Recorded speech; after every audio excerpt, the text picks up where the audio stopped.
hai un problema ahora mismo moi importante, sobre todo que afecta, non sei se hai alguna zona máis, pero sobre todo a zona do Rebullón, que moitas empresas que contaban con licencia municipal por o Concello de Mos, pois quedaron fora do Tixón. Cando se estableceron os libres, quedaron dentro do territorio de Vigo. Dentro do territorio de Vigo, esas empresas estarían dentro do que é suelo rústico de protección forestal.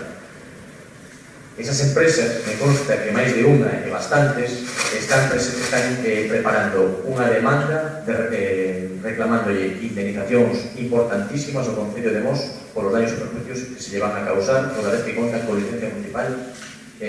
por Mos. A miña pregunta é: que medidas vai a tomar o Concello de Mos a este respecto?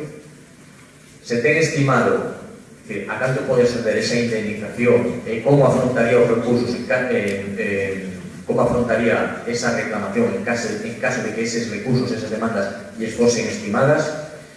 e por que no seu momento non se tivo en conta esa situación de que esas empresas contaban con licencia municipal e non se intentaron incluir dentro do que é o territorio museo, dentro do